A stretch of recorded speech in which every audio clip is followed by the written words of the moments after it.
Se você trouxe a sua Bíblia de papel, você pode acessá-la. Se você trouxe aí o seu smartphone, você pode também acessar aí a Escritura.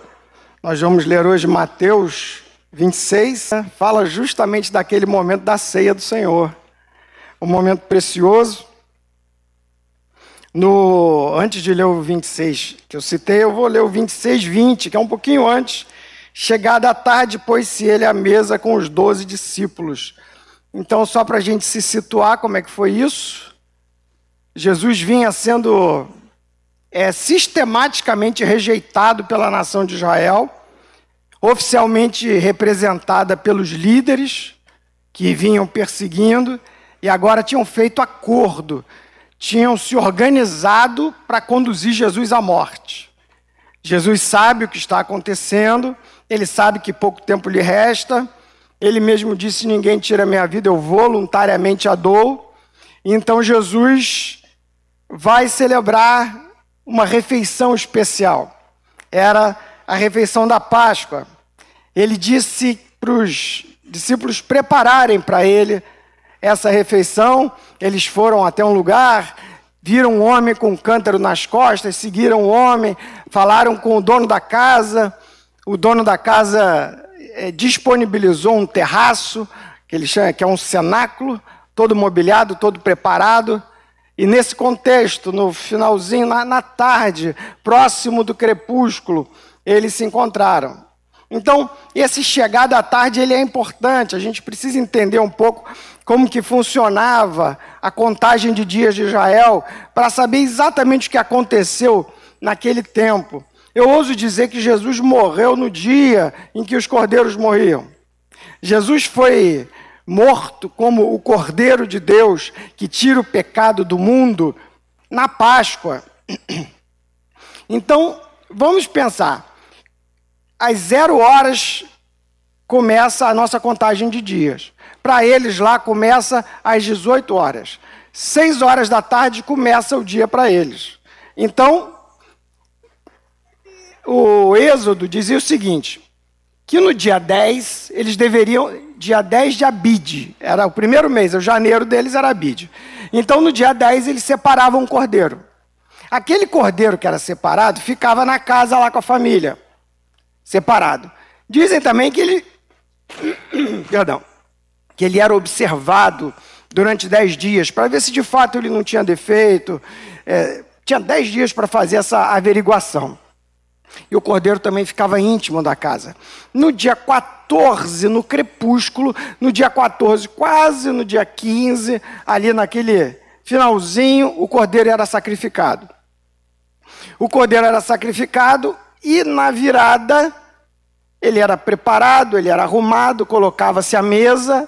A mesa era a refeição da Páscoa, que era celebrada com pão sem fermento, que era celebrada com ervas amargas e com essa carne do cordeiro assada. Todo esse sistema, toda essa refeição, ela é projetada de maneira que eles pudessem celebrar isso em movimento, no acampamento, no deserto. Porque você fazer um churrasco de cordeiro, né, assar a carne, não precisa nem de fogão. Você faz uma fogueira, você monta uma estrutura e você consegue assar o cordeiro. O pão era feito ali sem fermento, não precisava muita coisa, e as ervas amargas eram comuns no deserto daquela época. Então, naquele finalzinho do cativeiro do Egito, no dia em que ia passar o anjo da morte, eles instituíram a Páscoa. E essa Páscoa foi sendo celebrada ao longo da história de Israel. Nós estamos aí 800 anos depois, talvez mais, do momento que Moisés estabeleceu isso, até o tempo de Cristo. E a Páscoa foi sofrendo algumas adaptações, algumas modificações. Não sei se vocês lembram que teve um rei que celebrou a Páscoa fora da época. Por quê? Porque eles não celebravam a Páscoa há tanto tempo. Ele descobriu, gente, tem Páscoa aqui, vamos celebrar. Então a Páscoa sofria uma série de adaptações, tá? E a Páscoa ela era vinculada com a festa dos pães sem fermento. Então, no dia que matava o cordeiro, o pão que era servido era um pão sem fermento. Então, a partir dali contava-se 7 dias. E aí a gente passa a ter 2 calendários. Um calendário lunar, um calendário que era contado pelos dias, que marcava dia 13, dia 14, dia 15, e um outro calendário que foi adaptado depois para cair sempre no sábado.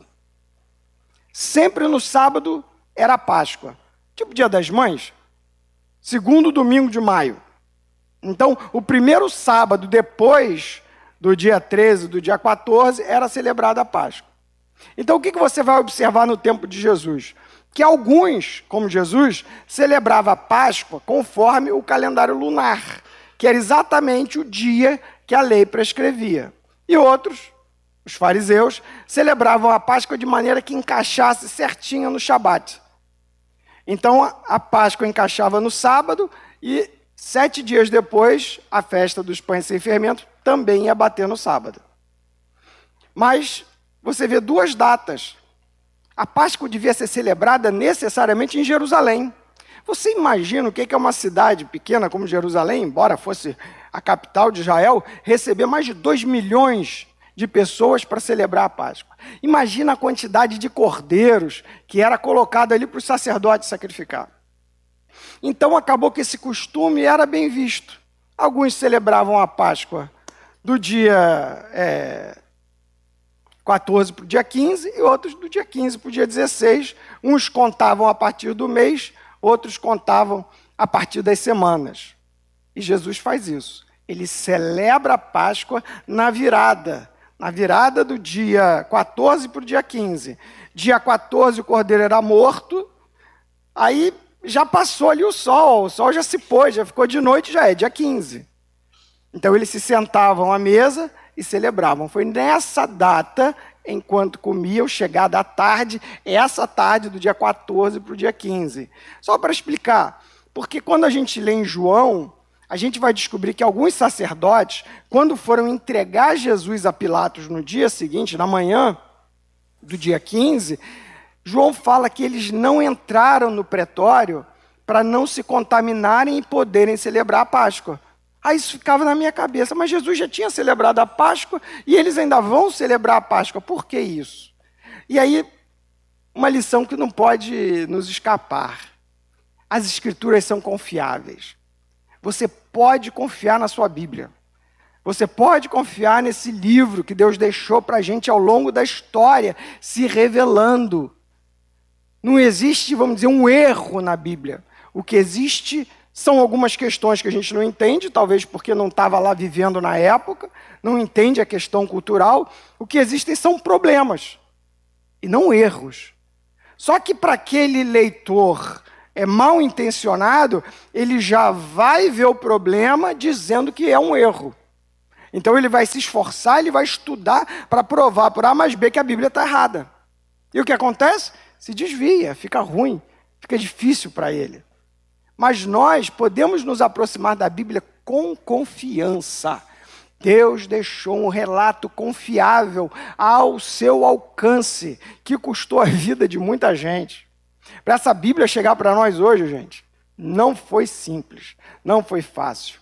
E hoje, de papel, a gente tem um monte de versão da Bíblia de papel, e agora na palma da sua mão, você tem, sei lá, dezenas de versões, de traduções, de idiomas, de ferramentas que algum tempo atrás a gente nem sonhava ter. Não sei se vocês sabem, mas tem um dicionário chamado de Strong's. Cara, ele é isso aqui, é uma enciclopédia desse tamanho para você poder consultar o dicionário.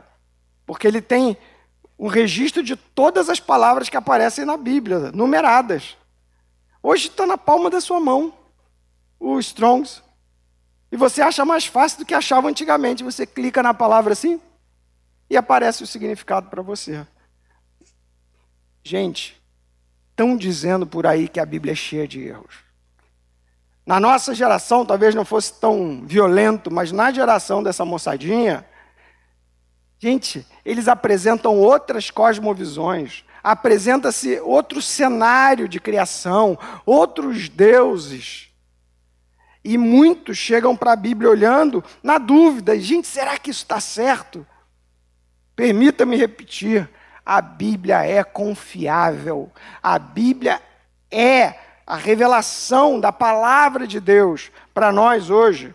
É como se fosse Jesus. Jesus foi a palavra de Deus encarnada. A Bíblia, ela é a palavra de Deus 100% inspirada por Deus, 100% escrita por homens.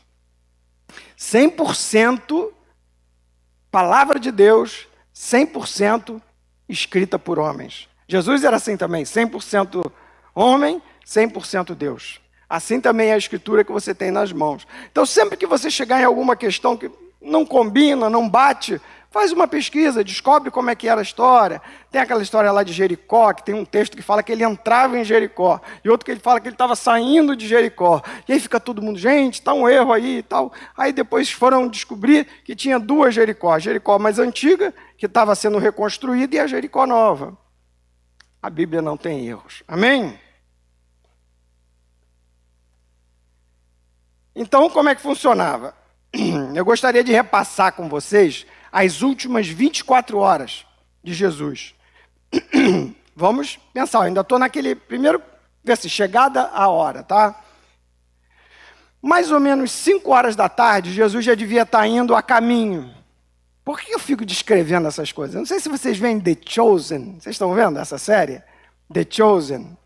O que eu mais gosto daquela série é você poder visualizar o que poderia ter sido Jesus. Porque quando a gente lê a Bíblia, isso que a gente busca, né? Visualizar, entrar na cena, estar lá com ele sentado no cenáculo, né? Vê-lo partindo pão. Então, à medida em que você vai pesquisando, você consegue entrar nas páginas da Bíblia, você consegue estar ali com ele, e esse encontro com ele em si já é libertador. Então, como foram essas 24 horas de Jesus? Lembrando, o dia começava às 6 da tarde e terminava às 6 da tarde do outro dia.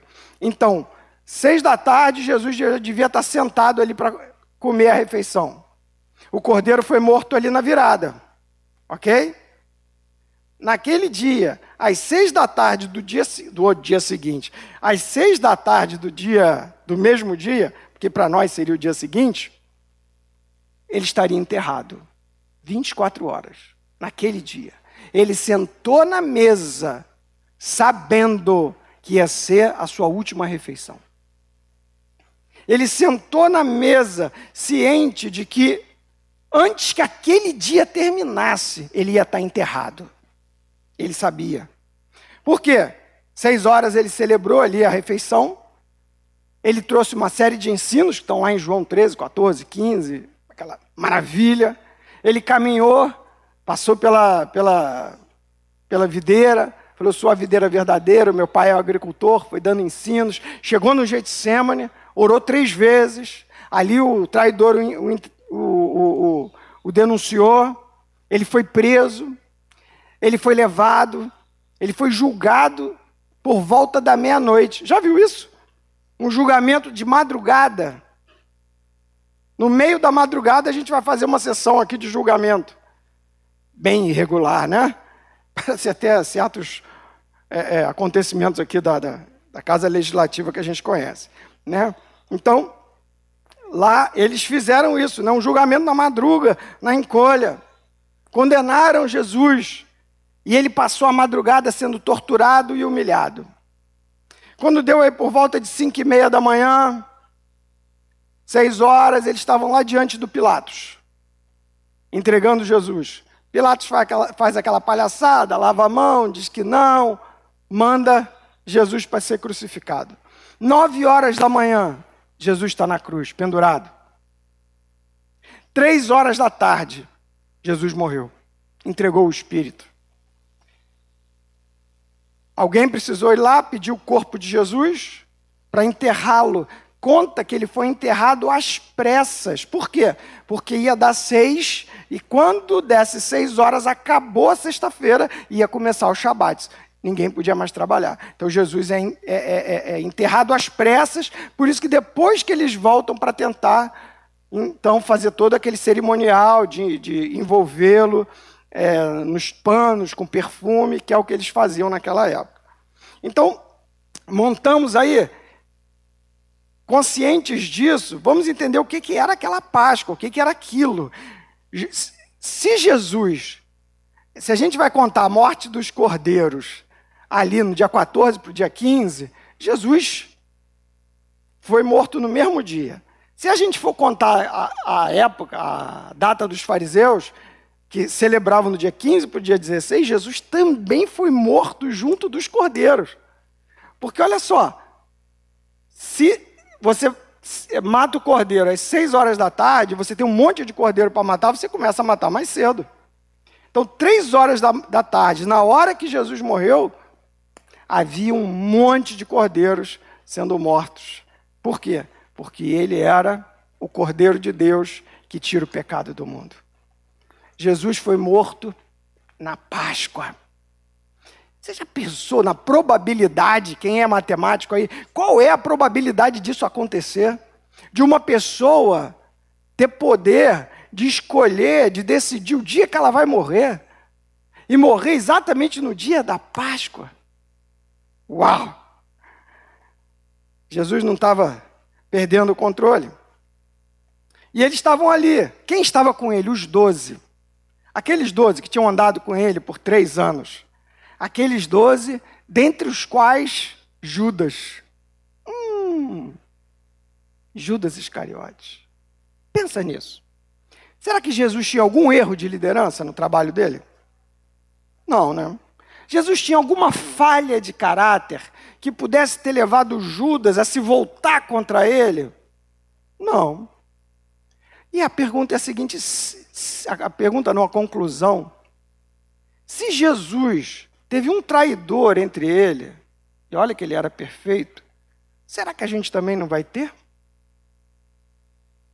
Será que não seremos traídos no ministério, independente do nosso desempenho? Será que não teremos pessoas a quem servimos, a quem amamos, a quem lavamos os pés e que no final vão se voltar contra nós? Talvez sirva de consolo para alguns que já foram traídos, saber que o teu Senhor conhece a dor da traição, que o teu Senhor também foi traído. Nós, quando somos traídos, pensamos, onde erramos? O que fizemos de errado? O que deixamos de falar? O que deixamos de fazer? O que fizemos a mais? O que falamos que não deveríamos? E ficamos com aquilo na cabeça.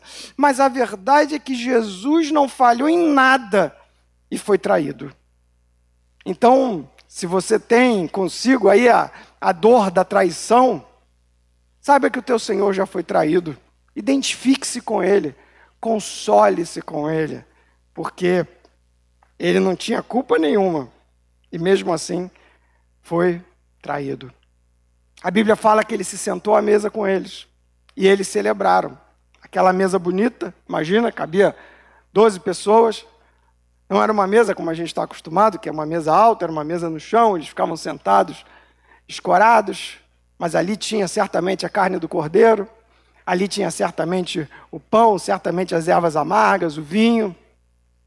E fala que Jesus pegou um pão. Ele não pegou um pão que estava lá só para isso. A gente, quando celebra a ceia, é assim, né? Aqui a mesa só tem isso. É o pão e o cálice, o vinho. Ah, não, ele fez a refeição e pegou um dos pães que estavam ali. E fala que Jesus abençoou aquele pão. Fala que Jesus... Como é que você abençoa um pedaço de pão? Negócio complicado. Se abençoar uma pessoa, eu até entendo, mas ele abençoou o pão. E eu fui ver que essa mesma expressão, essa mesma sequência de Jesus aconteceu quando ele abençoou os pães antes da multiplicação dos pães. Então tinha um pedaço de pão, 5 pães e 2 peixinhos, não é isso que a gente canta? Ele pegou o pão, partiu, e aquele pão ficou milagroso. Aquele pão passou a não terminar nunca. Aquele pão alimentou uma multidão de milhares de pessoas, porque ele abençoou aquele pão. Então, enquanto comiam, Jesus tomou um pão e, abençoando-o, o partiu. Gente, o pão que a gente celebra na ceia, ele não é como esses pães que se tornam carne no sentido de ser transubstanciado e, de repente, aquele carboidrato vira proteína e gordura. Não é isso. Não é isso. O pão, ele passa a representar. Mas não é só isso. É aí que está o ponto. Aquele pão foi abençoado. E quando nós participamos da mesa, aquele pão ele passa a ser um elemento, um elemento de graça, que nós podemos tomar ele. Vamos ler o texto então, Mateus 26, de 26 a 30, diz assim: enquanto comiam, tomou Jesus um pão, e abençoando-o, partiu, e o deu aos discípulos, dizendo: tomai, comei, isso é o meu corpo.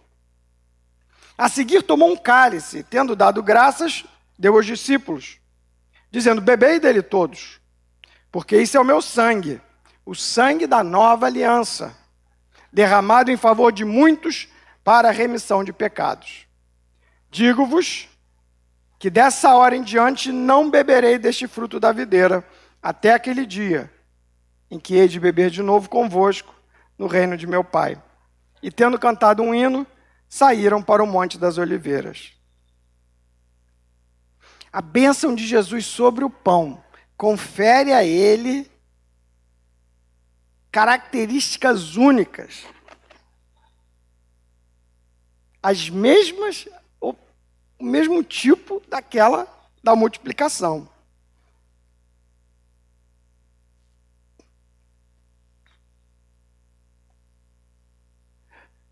Quando acontecia um sacrifício naquela época, eu não sei se vocês têm noção, alguém já viu um boi ser morto? Já viram?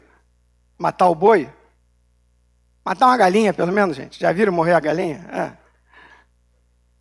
É bizonho, né? É um negócio forte demais. É pesado. E agora, gente, os sacrifícios que aconteciam eram pesados. Aquilo não era simples. Porque o sacerdote, ele primeiro matava o bicho, deixava escorrer o sangue, tinha ali certos usos para o sangue, de passar no chifre do altar e tal, depois ele escorria o resto do sangue, depois ele tinha um uso para fazer com aquela carne. Separava, miúdo vai para um lado, essa aqui vai para o outro, o couro do não sei o quê, e ele, cada cerimônia ele fazia ele tinha um determinado procedimento com aquele sacrifício. O corpo de Jesus, ele foi partido por nós, né? Assim como aquele holocausto era partido de diversas maneiras. E nós somos chamados a comer daquele corpo sacrificado. Sabe como é que funcionava? Estava lá o bicho inocente. O sujeito chegava, colocava a mão na cabeça do bicho, aquele bonitinho que passou a semana toda com vocês, você botava a mão na cabeça e confessava o seu pecado. E o seu pecado ia para o bicho. E o bicho morria no seu lugar. Matava o bicho. Você viu o bicho morrer. Pensa nisso. É muito pesado. E depois disso você comia a carne do bicho. Você tinha parte com aquele sacrifício. Entende isso? O pão da ceia é um pouco isso. Quando você parte aquele pão, é o corpo de Jesus que foi partido nessa aliança, nesse sacrifício substitutivo, no qual seus pecados foram transmitidos para ele. É só por isso que nós temos acesso a ele. No caso de Jesus foi muito pesado, porque não foi só pecado de ter roubado o ioiô, né, de ter comido o sorvete da irmã, de ter feito malcriação para o pai, é o pecado de genocídios, de torturas, de barbaridades que foram feitas pela humanidade ao longo dos séculos, que foram todos lançados sobre ele. Mas isso nos serve, ao nos aproximarmos da mesa, para entendermos o que é esse pão que é partido. esse pão que vai ser dividido e vai ser dado para você comer dele. É como você estivesse comendo aquela carne do bicho que morreu no seu lugar. É exatamente, você está comendo o pão. Esse é o meu corpo que é dado por vós. Essa é a minha carne que é partida por causa de vocês. É a minha vida que foi dada para que você hoje pudesse ter acesso a Deus, por ser considerado inocente, seu pecado ser limpo. Por isso você passa a ter acesso. É o pão que é dado. E aí, com isso, você tem uma parte com ele. Você come. E por isso Paulo fala para a gente sondar o próprio coração. Porque não é um negócio tranquilo, não é simplesmente comer um pão. Você está comendo de um pão que foi abençoado e que agora representa essa carne, a carne do Senhor. Mas ele não fala só para comer do pão, ele fala para beber do cálice. Ele fala, tomou um cálice, tendo dado graças. Então primeiro ele pega o pão e abençoa, depois ele agradece pelo cálice. Outra ação que atribui àquela bebida uma outra característica. Uma característica que vai além da bebida em si e passa a atribuir a ela um valor espiritual muito forte. Mas, curiosamente, no Antigo Testamento, a gente era proibido de beber o sangue. Você podia fazer o que fosse, mas não podia beber sangue. O sangue do holocausto era derramado no altar. Ninguém devia beber o sangue. E Deus explica por quê? Porque o sangue é a vida. É a vida do animal, então vocês não vão beber o sangue. Mas Jesus ousadamente fala, aquele que não comer da minha carne, não beber do meu sangue, não tem parte comigo. Porque é para você tomar da vida do Cordeiro. Deus espera que você seja participante dessa vida de Cristo. Ele espera que você se aproprie dessa vida, Zoé, que estava em Cristo e que por meio do sacrifício dele, ela passa para todos nós. E quando nós tomamos o vinho, quando nós bebemos o sangue, aquela vida também passa a estar conosco. E ele explica, porque isso é o meu sangue, o sangue da nova aliança derramado em favor de muitos para remissão de pecados. Moacir já explicou aqui, excelente. Nunca mais eu esqueço. Como que foi feita a aliança com Abraão? Abraão pegou as carcaças dos bichos, separou o bicho assim, botou um de cada lado, vários, e Abraão ficava entre eles. E aquela aliança era o quê? Representando que isso aconteça se eu quebrar a aliança. O corpo de Jesus foi partido ali, uma aliança foi estabelecida. No caso de Abraão, veio a chama, o fogo, e consumiu os holocaustos. E houve derramamento de sangue. E aí nós temos uma palavra, aliança. Aliança. E Hebreus tem uma afirmação muito ousada. Ele fala que sem derramamento de sangue não há remissão de pecados. Que tudo na antiga aliança era purificado com sangue. Então há uma necessidade de sangue para poder que essa substituição acontecer. E vocês já pararam para pensar nessa palavra remissão de pecados? Tem umas palavras técnicas que a gente se acostuma, mas perde um pouco a noção do que é. Remissão nada mais é do que você tirar o cara da prisão ou da escravidão. Então, se você sabe que tem um prisioneiro americano preso, sei lá, onde foi a última guerra aí? Lá no Afeganistão, tem algum preso lá. Então vai uma equipe, entra lá, liberta o prisioneiro e leva ele embora. A equipe fez a remissão desse cara. Ele foi liberto, ele foi solto. Tá? Um outro termo é redimir. Redimir já é pagar o resgate. Eu já ouvi falar de gente que vai para alguns ambientes em que é feito tráfico de gente. As pessoas são vendidas. Século XXI, na Europa. Acontece. As pessoas são vendidas. Então, certas ONGs ou certos ministérios vão, juntam dinheiro e compram aquela pessoa. Ah, não, eu quero comprar essa menina aí. Aí ele compra a menina, dá liberdade para ela, não, paga o preço que ela valia, e então dá a liberdade para ela. O pagamento desse resgate é redimir. Então repara que Jesus fez os dois. Jesus liberta a gente da escravidão do pecado, da escravidão da lei, que a gente precisava. Tá? Por quê? Porque ele se faz pecado por nós, ele assume, ele cumpre toda a lei, então ele me livra disso e ele paga o preço. Qual é o preço? O salário do pecado é a morte. Então Jesus vai e paga o preço do meu pecado na hora em que ele morre no meu lugar. E tem outra palavra, que é propiciação. Sabe o que é propiciação? É você aplacar a ira. Imagina um Deus irado. Parece uma coisa de gente ignorante, né? Não, vou fazer um sacrifício aqui, porque o Deus da chuva está irado, então a gente vai aplacar a ira dele. A palavra era essa mesma. Porque Deus estava, e em alguns aspectos ainda está, irado. A palavra fala que aqueles que não creem no Filho permanecem debaixo da ira de Deus. Então existe uma ira de Deus sobre a humanidade.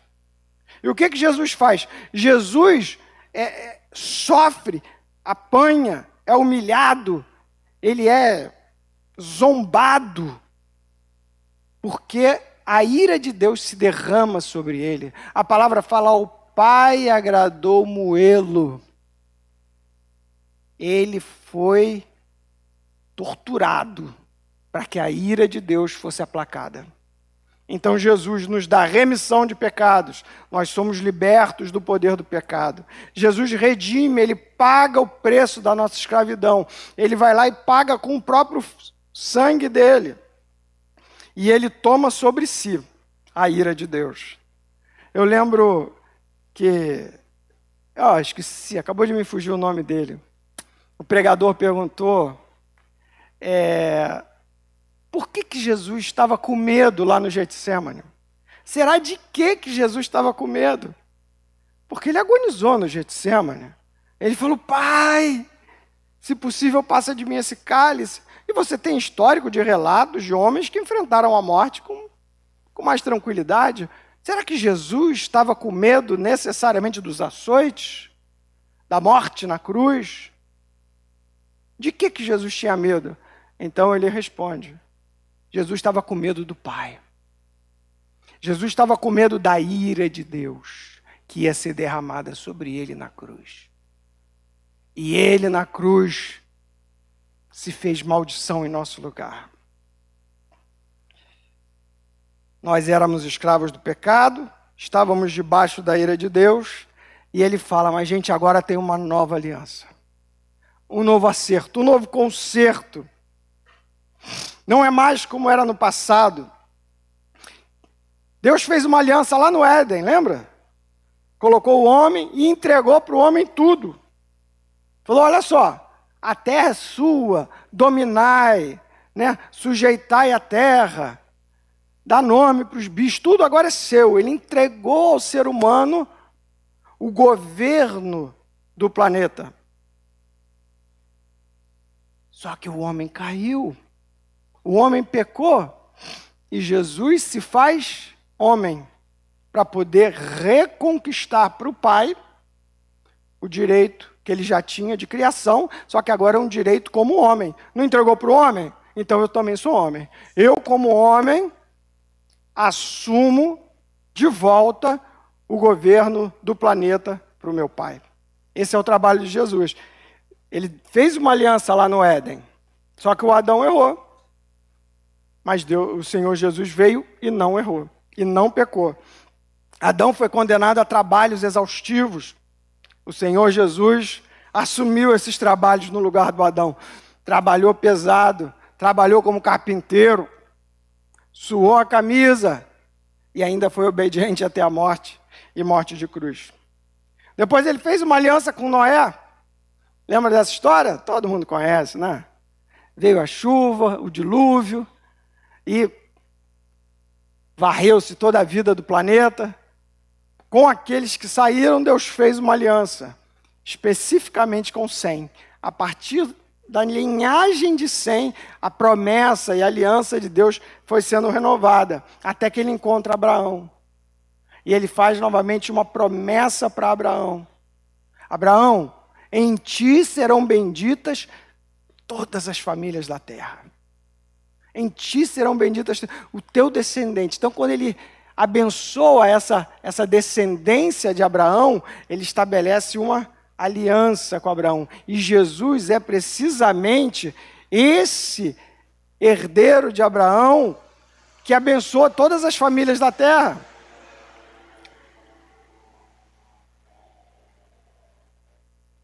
Ele fez uma aliança com Moisés, lá no Monte Sinai. Mas não era uma aliança tão boa, né? Era boa, mas não era tão boa. Porque era uma aliança condicional. Era uma aliança difícil, que acabou complicando a vida da turma.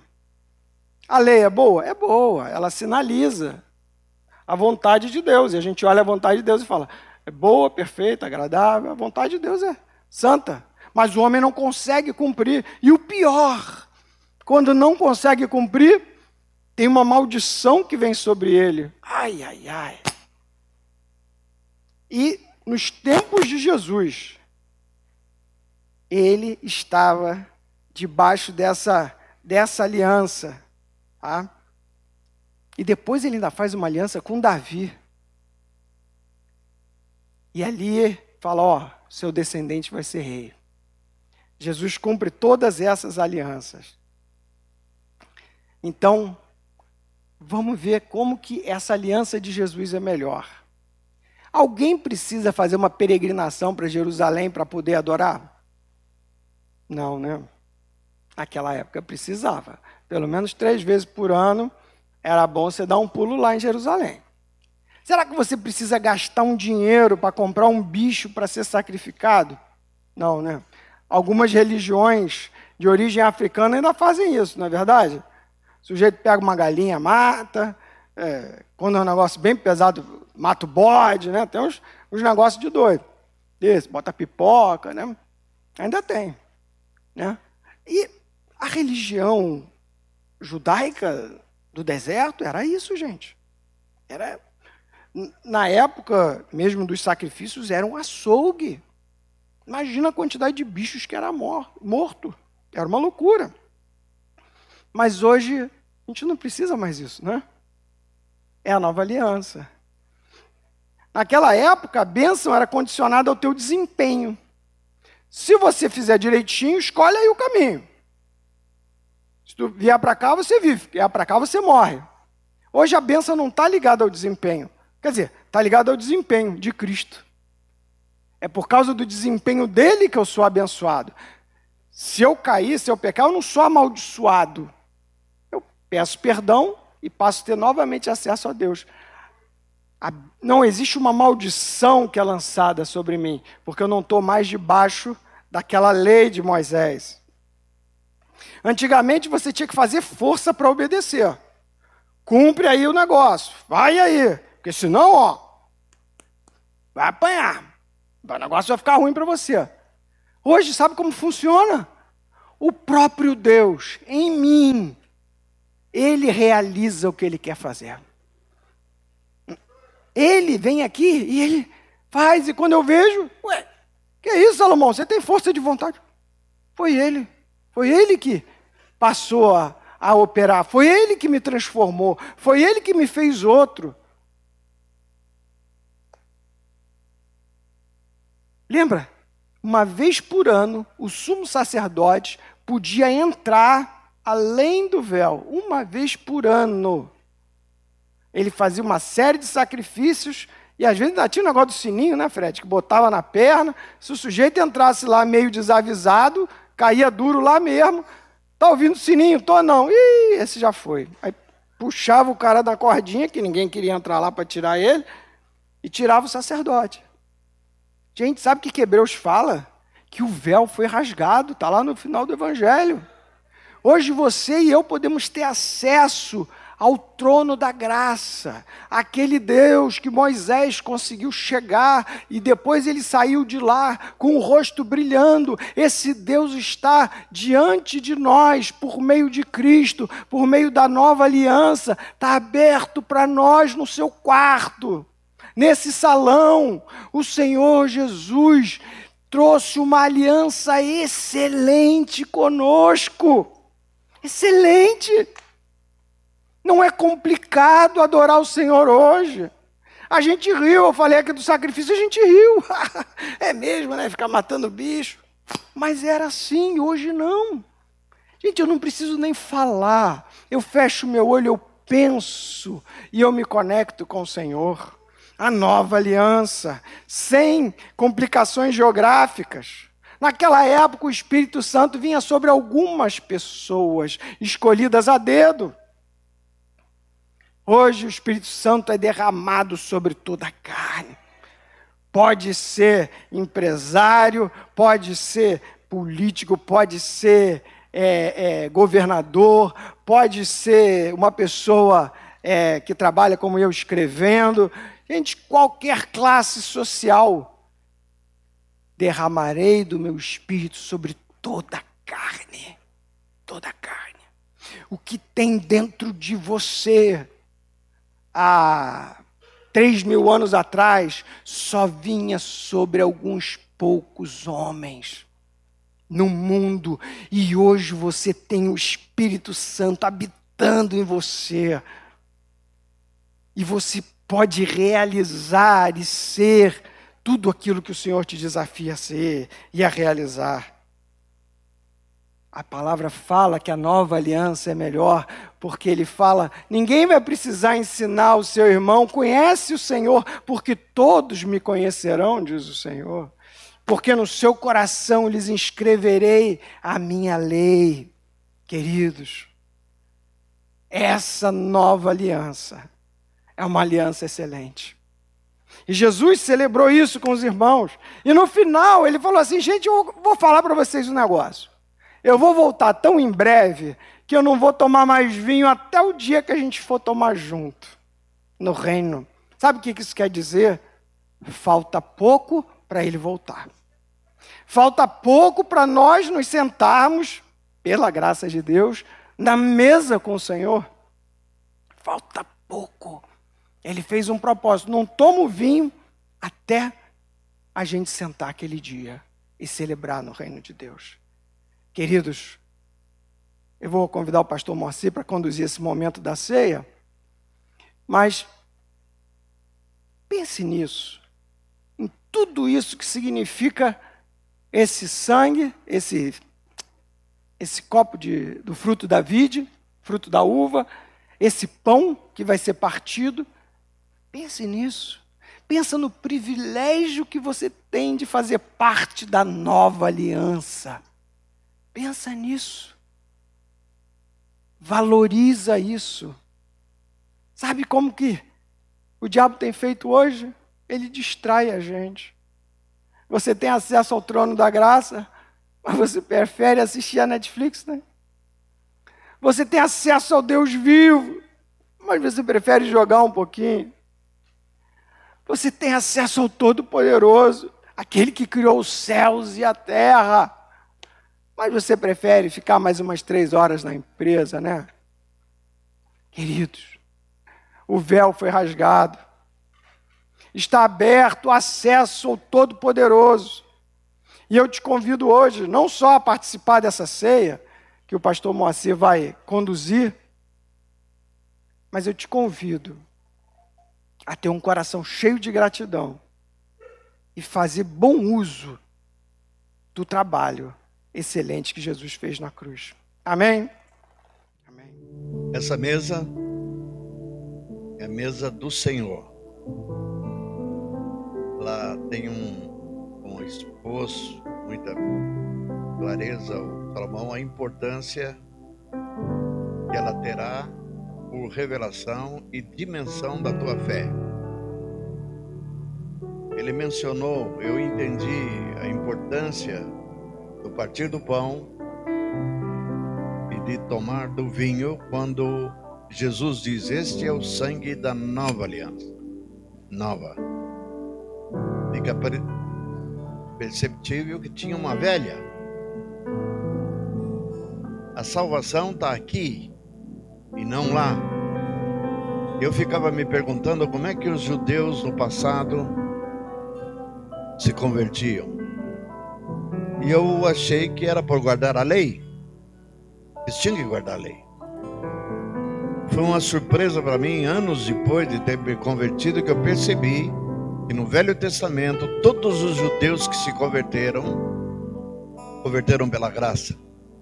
Davi conhecia a graça. E onde se revelava a graça de Deus? A salvação, quando Deus deu a lei, ele já sabia de antemão que ele não podia esperar que o homem guardasse os mandamentos. Por quê? Já éramos caídos. A lei foi dada para homens e mulheres que já tinham pecado. Em cima disso que Paulo declara: não há justo, nem sequer um. Não há justo. Todos pecaram. Então, se é por observar a lei, guardar a lei na sua integridade, na sua totalidade, jamais ninguém se salvaria. Nem Abraão, nem Isaías, nem Daniel, nem Elias. Eu estou falando de homens piedosos e santos. E eles não foram salvos por terem guardado a lei. Entre nós, por incrível que pareça, ainda tem irmãos com tendências legalistas, com tendência de achar que por ser guardador da lei, de alguma forma, e eu não estou falando só da lei de Moisés, nós criamos leis para nós mesmos. Os líderes criam leis, criam regras. Você tem que guardar, você tem que cumprir. E se você não guardar, não cumprir, você não pode ser salvo. Não adianta Paulo ter escrito: por obras da lei, ninguém será salvo. Ninguém será justificado. Então, como é que eles se salvavam no Velho Testamento? O Cordeiro. A diferença entre eles e nós é que eles olhavam a cruz no futuro. A promessa é que Deus enviaria o Filho dele para dar sua vida por nós. E hoje nós olhamos para o passado. É um fato histórico.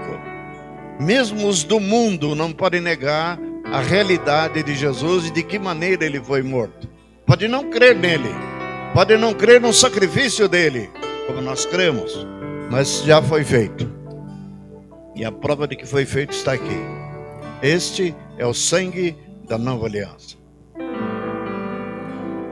O dia que eu entendi o significado do pão partido: este é o meu corpo.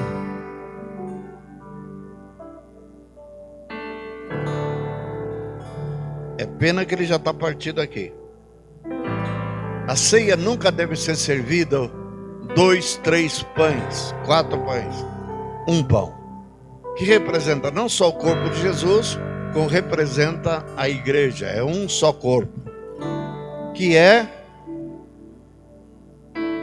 partido. Quando ele partiu um pão, um meio, ele estava reportando-se ao animal que era partido, por causa do pecador. Animal de 1 ano, sem defeito, sem mácula, partido ao meio. Não só partido ao meio, mas por isso que a aliança feita com Abraão é de profundo significado. Deus mandou Abraão partir, colocar um pedaço da novilha de um lado, um pedaço no outro altar. E Abraão ficou esperando. Ele já sabia o que ia acontecer. Ele já tinha consciência do que significado da aliança. Agora a aliança não era um homem com outro homem, era de um homem com seu Deus. E Deus que propôs fazer essa aliança. E de repente Deus desce do céu como uma bola de fogo, visível. Ainda que Salomão mencionou que ele veio consumir o sacrifício, não veio com esse propósito. Ele não veio para consumir o altar, o sacrifício, as novilhas. Ele veio para fazer uma outra coisa. Sabe o que ele fez? Passou pelo meio, no meio dos animais partidos. E Hebreus, linda essa declaração. Porque quando eles faziam aliança, eles juravam por Javé. Um homem fazia um juramento com seu parceiro, fazendo uma aliança, e os dois passavam no meio dos animais partidos e declaravam que Javé, o Senhor do céu e da terra, me parta ao meio como esses animais estão partidos, se eu descumprir a aliança que eu fiz com você. Esse é o significado. Agora vejam bem o que aconteceu. Quando Jesus pega o pão e parte, ele está reportando a esse animal. Agora não é um animal, é um ser humano, santo, puro, sem mácula, partido ao meio. E ele vai, o mesmo pai que passou lá na bola de fogo de Abraão, vai passar pelo meio do corpo do filho dele, fazendo aliança conosco. Que esse sacrifício era suficiente para quitar os seus pecados, forever. O escrito de dívida que era contra nós foi cancelado. Não por um ato de um juiz com a canetada que diz: não vou levar em conta. Mas ele executou o juízo de Deus sobre o filho dele para que você fosse perdoado para sempre. Por isso que a graça é enxergar esse sacrifício da cruz, porque se você não enxergar, você ainda vai tentar guardar a lei, ser bonzinho aos olhos de Deus para ser aceito. Você é aceito não por obras, não por obras para que ninguém se glorie, mas somos aceitos por causa do corpo que foi partido. Você é aceito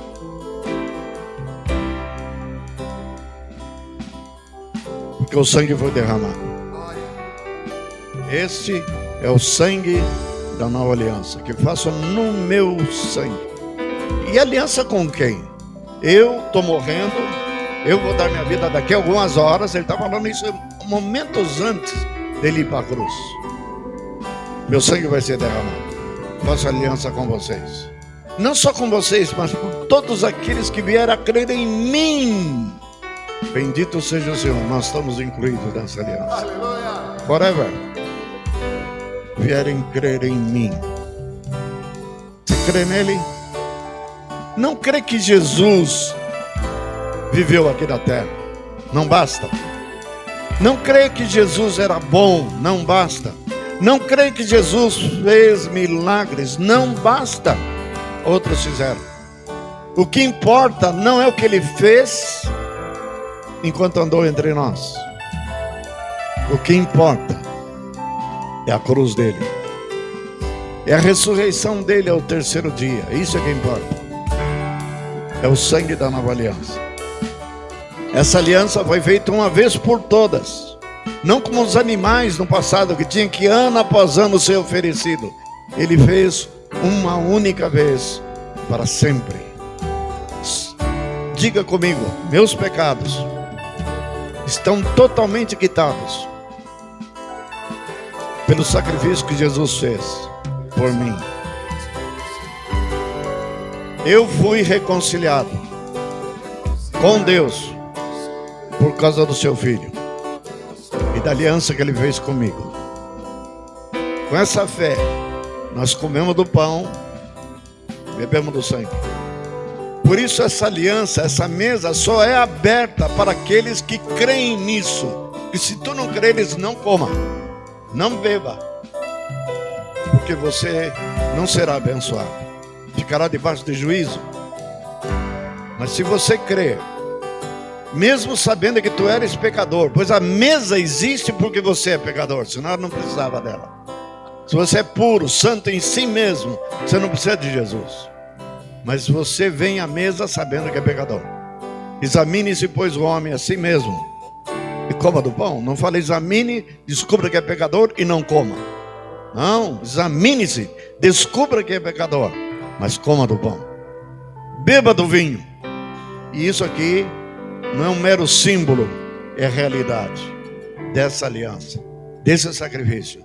Fazer isso sempre em memória de mim. Anunciais a minha morte até que eu venha. Eu não tomarei desse vinho, David, nem comerei do pão até aquele dia, no reino do meu Pai, onde eu vou sentar com vocês e vou comer e vou beber com vocês na eternidade.